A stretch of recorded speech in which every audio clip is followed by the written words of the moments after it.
हे हनुमतलाल,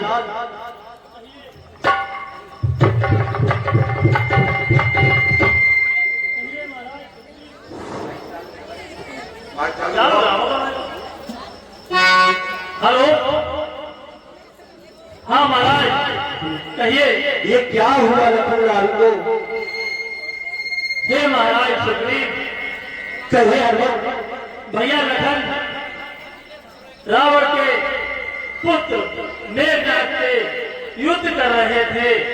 उसी समय मेघनाथ ने शक्ति बाण का प्रयोग किया है, जिससे भैया लखन मूर्छित हो गए हैं और वह इन्हें उठाकर अपने साथ लंका नगरी ले जा रहा था, लेकिन उसको एक मुक्का मार के मैं भैया लखन को यहाँ लेके आया है।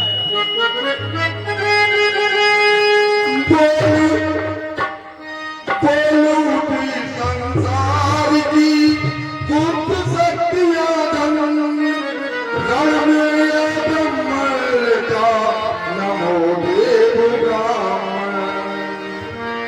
समर भूमि में जब गिरे होकर लखन उदास, अर्धनाद कर आ गया मेघनाद तब पास। हे हनुमतलाल, कहिए प्रभु, ये सब कैसे हुआ? और हमारे भैया आंखें क्यों नहीं खोलते? कुछ तो बताइए। हे प्रभु, भैया लखन को रावण के पुत्र मेघनाथ के साथ युद्ध करते समय उसने शक्ति बाण का प्रयोग किया है और भैया लखन मूर्छित हो गए हैं प्रभु। हे भैया लखन, हे भैया आंखें खोलो भैया। हे लखन, हे भैया लखन आंखें खोलो, आंखें खोलो। हे भैया लखन, हे मित्र सुग्रीव, क्या हुआ? मेरा भाई आज मेरे प्रश्नों का उत्तर क्यों नहीं देता? कुछ तो बताओ। हे भैया लखन, आंखें खोलो भैया, आंखें खोलो। हे भैया, हे मित्र, कोई तो उपाय होगा जो हमारे भाई को इस मुक्ति से, इस शक्ति बाण से दूर कर सके। ऐसा कोई जतन करिए, ऐसा कोई उपाय करिए। हे भैया लखन, हे भैया लखन आंखें खोलो भैया, आंखें खोलो। देखो तुम्हें तुम्हारा भाई पुकार रहा है भैया। आंखें खोलो, आंखें खोलो भैया।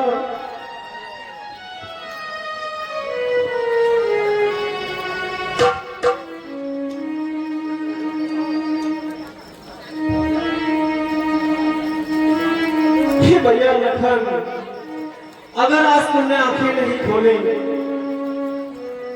तो मैं क्या करूंगा?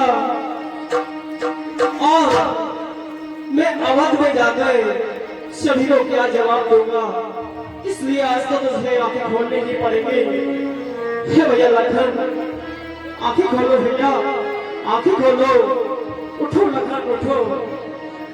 हे भैया उठिए, देखिए तुम्हारा भाई तुम्हें बुला रहा है। उठो भैया, उठो। हे प्रभु, कहिए बेटे। उदास न रहिए प्रभु। हे बेटे, उदास न रहो तो क्या रहो? मेरा भाई क्यों नहीं बोलता? कुछ तो बोलो भैया, कुछ तो बोलो। क्या है मतलब? ये आंखें क्यों नहीं बोलता? ऐसा क्या हुआ? आंखें खोलो भैया।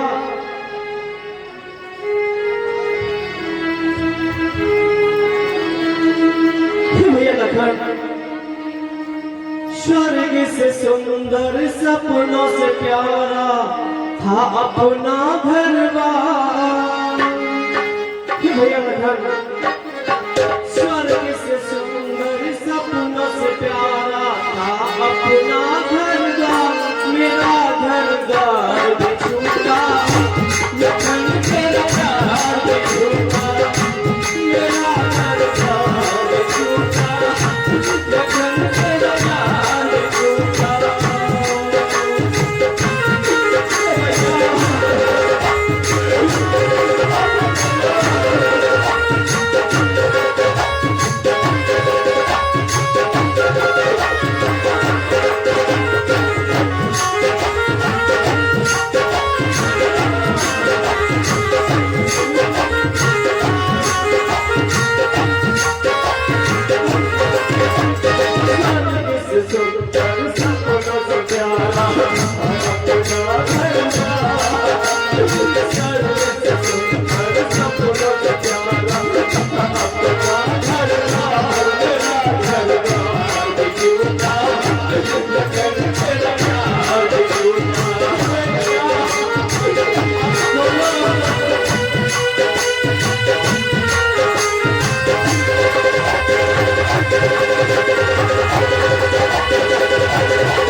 लंका में सुसैन नामक एक वैद्य रहते हैं जो इस शक्ति बाण का तोड़ जानते हैं।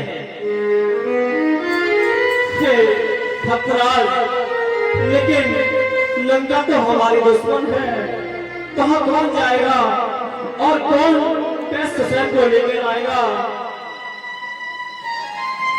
ऐसी हमारी सेना में कौन है हे मेरे सुग्रीव, क्या ये संभव हो सकता है? मैं लगता हूँ इस तरह बोल उठी हनुमान। हे प्रभु, कहिए हनुमान। आप कदापि चिंतित न हो। लंका जाकर रावण के पैर सुसैन को लेकर आने की जिम्मेदारी आपके दाग हनुमान की है। मैं लंका जाकर अत्यंत शीघ्र सुसैन वैद को लेकर आऊंगा और वह भैया लखन का उपचार करेंगे। आप कदापि विलाप ना करें प्रभु, आप कदापि चिंतित ना हो। हे हनुमान, कहिए प्रभु। तुम्हारी और भक्तराज विभीषण दोनों की बातें सुनकर हमें कुछ संतोष तो हुआ है, लेकिन क्या ऐसा हो सकता है? अवश्य ठीक है हनुमान, अगर आप वैश्य सुसैन को ला सकते हैं तो जाइए और वैश्य सुसैन को लेकर आइए। अवश्य प्रभु, मैं ठीक जाता हूँ। जय जय श्री राम।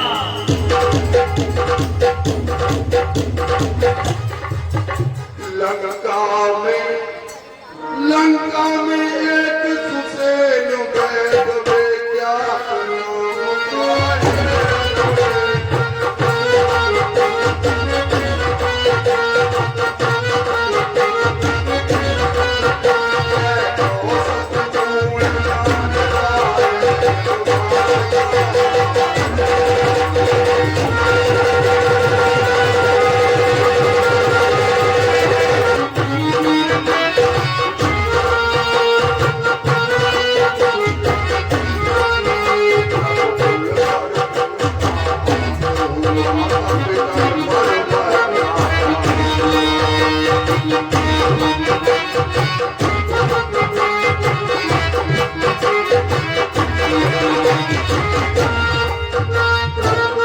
जय जय श्री राम।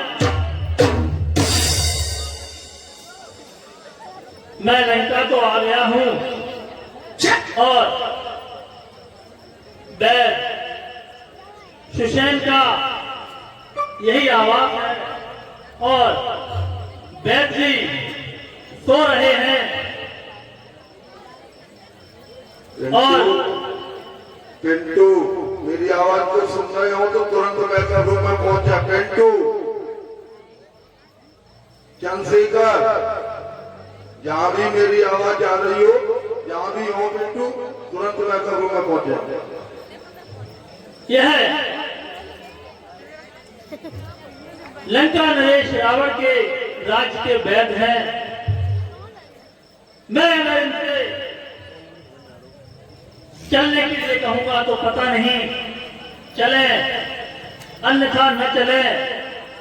मुझे ऐसे ही निद्रा में सोते समय ही इनको ले जाकर प्रभु के पास पहुंचाना होगा, वह भी अतिशीघ्र।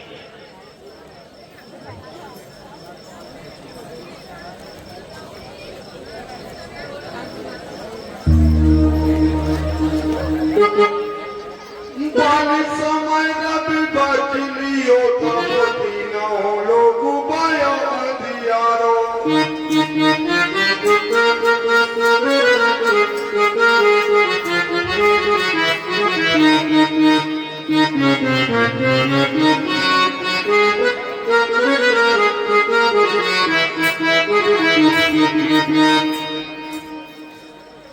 जागा सुसैन राम समय राम से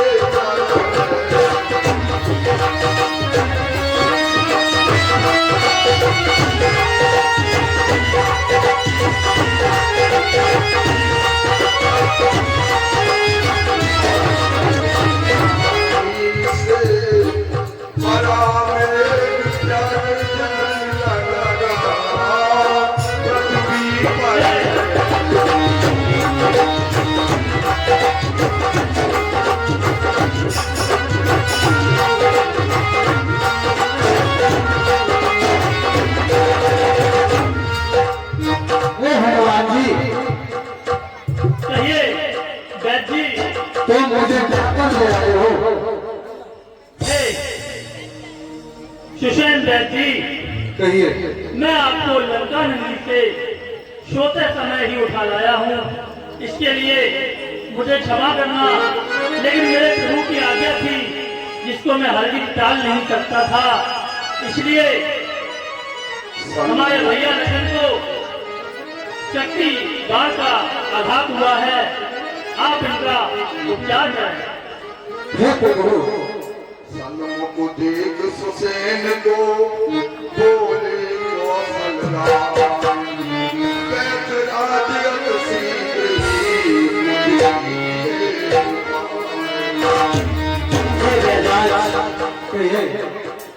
अब आप विलंब न करिए, तुरंत ही लक्ष्मण भैया का उपचार करिए। हे प्रभु, कहिए वेदव्यास।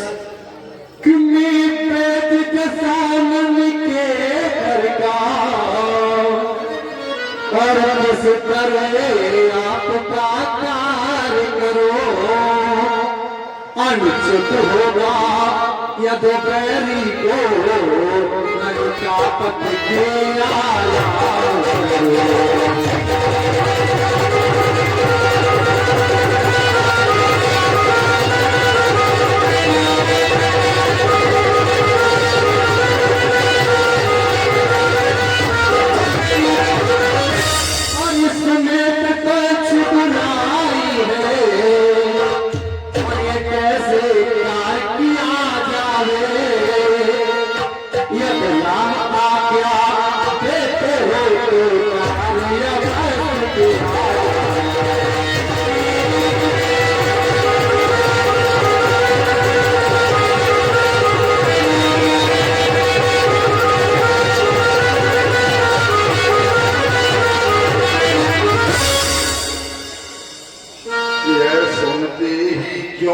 कर बोल उठे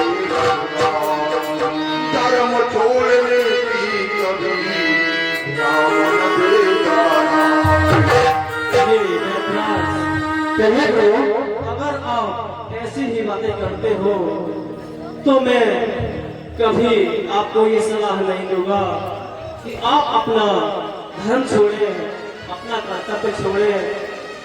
हमें कोई चिंता नहीं कि मेरे भाई को क्या हुआ। सुनिए, जिस धर्म है निज राज गया, श्री पितृदेव का मर हुआ। हे वेदराज, ये प्रभु, जिस धर्म है तो निज भारत छुटा, सीता प्यारी का मर हुआ।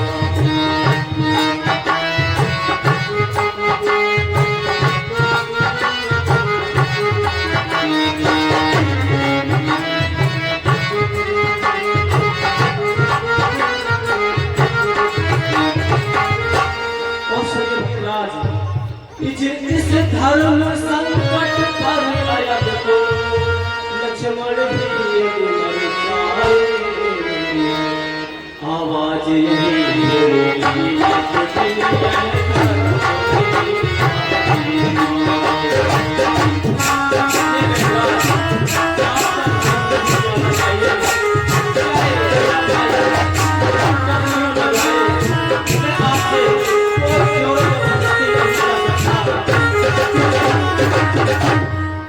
मैं आपसे कोई जोरो जबरदस्ती नहीं कर सकता, क्योंकि आप लंका के वैद्य सुसेन हैं, महावैद्य हैं। अगर आप मेरा कार्य करेंगे तो भी हमें खुशी होगी, नहीं करेंगे तो भी मैं आपसे कुछ नहीं कह सकता। जो भी आपको उचित लगे वैसा ही करिए, वैसा ही करिए। कहीं प्रभु, हे प्रभु तुम सचमुच धन्यवाद, और मैं दर्शन पाकर धन्य हुआ। मेरा जीवन और शरीर इन बातों से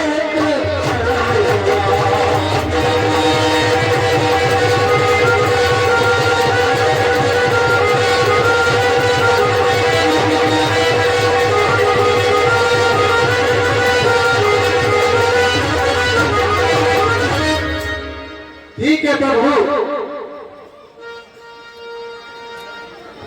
हे वेदराज,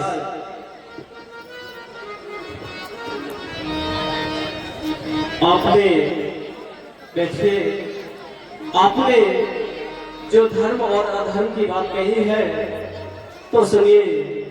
हर चीज इस जगत की बलवान धर्म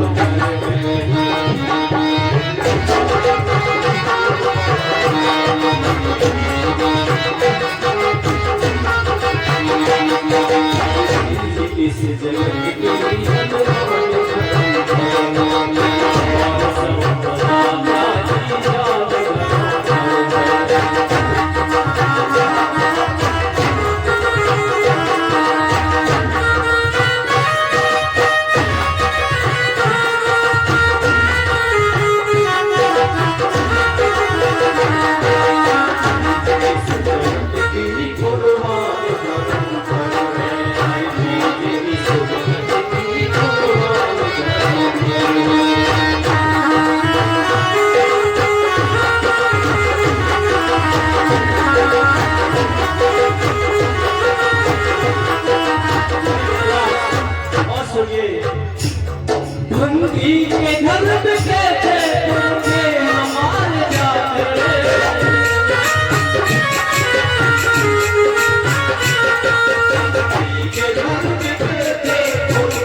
अगर मेरा भाई आज मर भी जाता है तो मुझे कोई चिंता नहीं।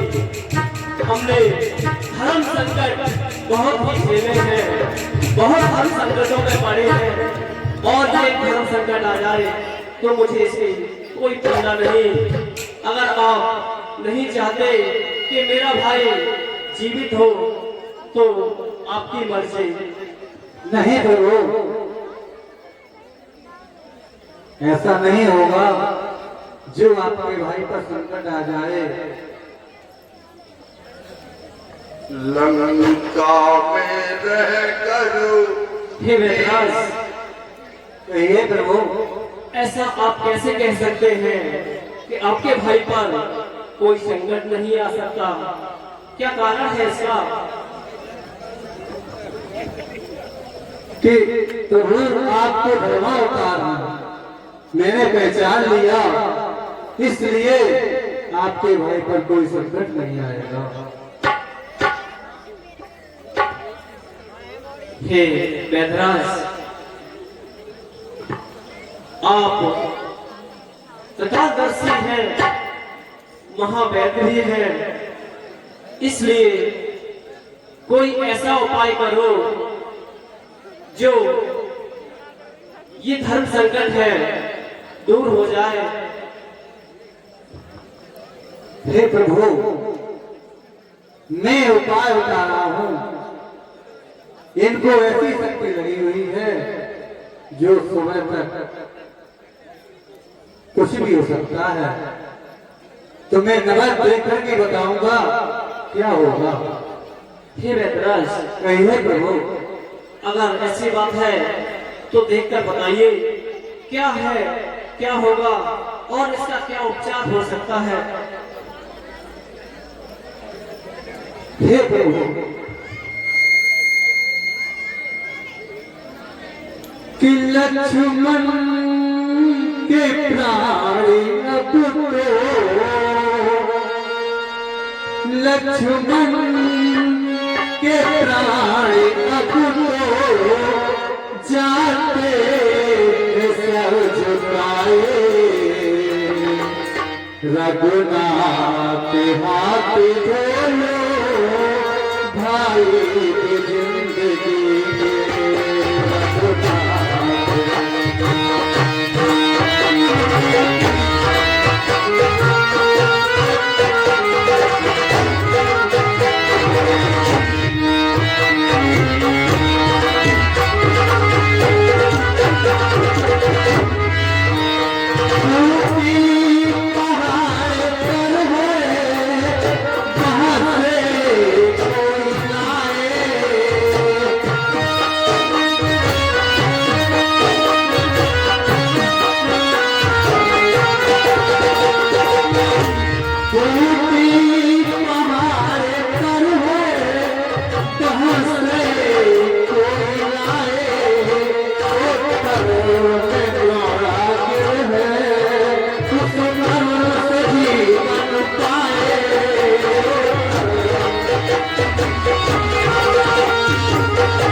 कहिए हनुमान। आपसे मुझे कुछ पूछना है। कहिए। भूतल में हो या नभ में हो, चाहे हो जंगल में वरना आ जाए, चाहे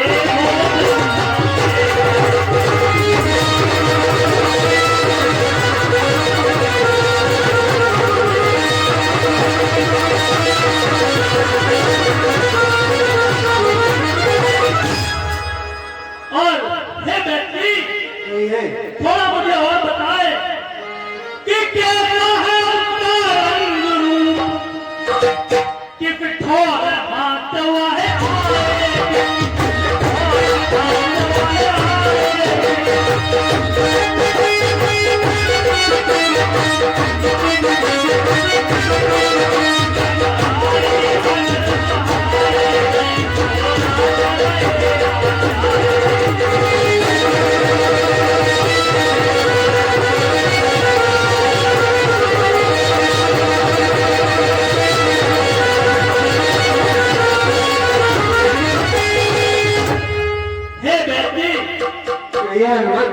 आपने बताया अभी कि भैया लखन के उपचार के लिए एक जड़ी बूटी की आवश्यकता है, लेकिन आप मुझे ये बताइए कि वह जड़ी बूटी उसका क्या रंग रूप है, कैसी वह दिखेगी और वह कहाँ मिलेगी?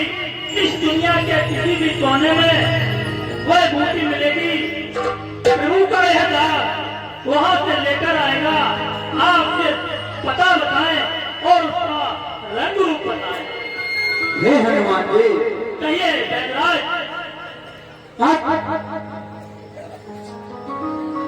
अच्छा बलबीर करोगे और तुम ले आओगे औसत वो, उत्तर में थोड़ा गिरे को उस पर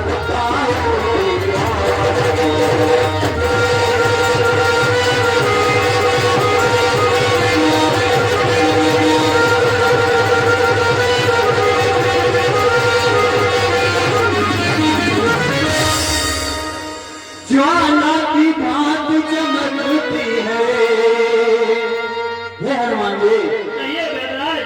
कि ज्वाला की बात चमकती है,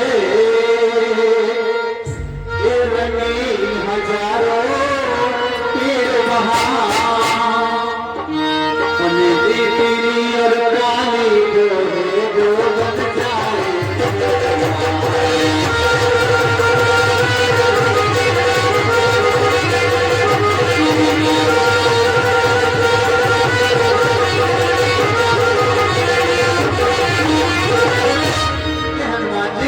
कहिए बैदराज। वो ज्वाला की वहां चमकती है और द्रोणा के पर्वत उत्तर दिशा की तरफ है। जाओ और आधी रात में लेकर के आना है, अन्यथा लखन जी की जान नहीं बच सकती है। हे बैदराज, आपने जो बताया है और जिस समय के लिए बताई है, उस समय से पहले प्रभु का ये दास बूटी लेकर लौटेगा, आप कदापि चिंता न करें। ठीक है हनुमान जी। बैदराज के साथ ही वो लौटे युवराज, तीर तुम्हारे हाथ है, अब रब तुझे लीला।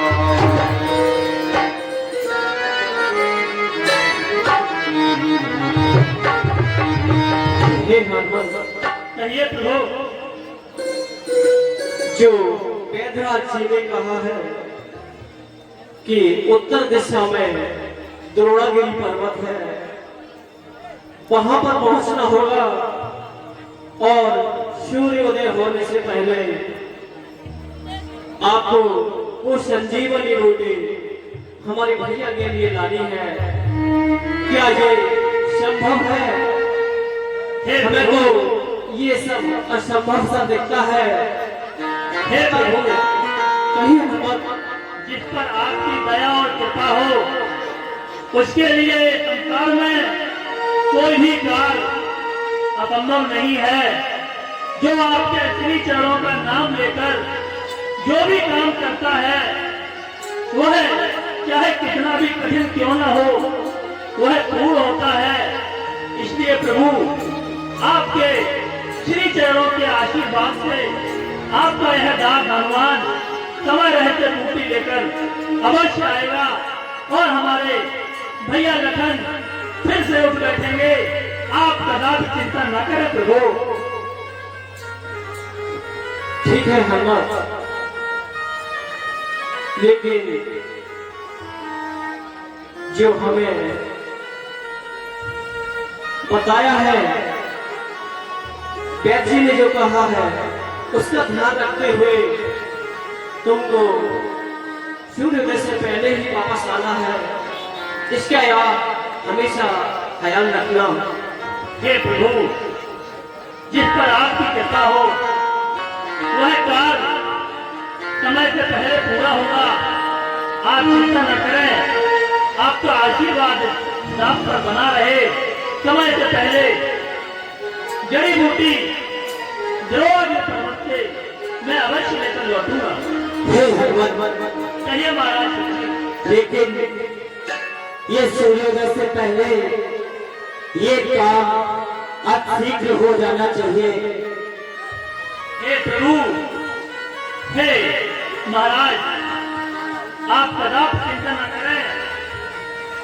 प्रभु के कार्य के लिए उस सूर्य को भी झुकना पड़ेगा। वह भी तब तक नहीं निकलेगा जब तक जड़ी बूटी यहाँ नहीं आ जाएगी। आप कदापि चिंता न करें, क्योंकि हनुमान वही हनुमान है जिसने एक बार बचपन में इस सूर्य को भी निगल लिया था। इसलिए आप कदापि चिंता न करें, कुछ नहीं करना पड़े, बूटी समय से पहले भैया लखन के लिए आ जाएगी। महाराज सुग्रीव, आप कदापि चिंता न करें। आप ठीक कह रहे हो हनुमान, हमें आपसे यही उम्मीद थी। हे प्रभु, कहिए हनुमान। अब समय व्यर्थ न करते हुए अपने दास को आज्ञा दें, जिससे कि मैं समय से पहले बूटी लेकर वापस आ जाऊं।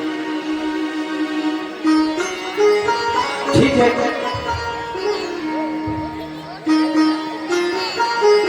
जय जय श्री राम।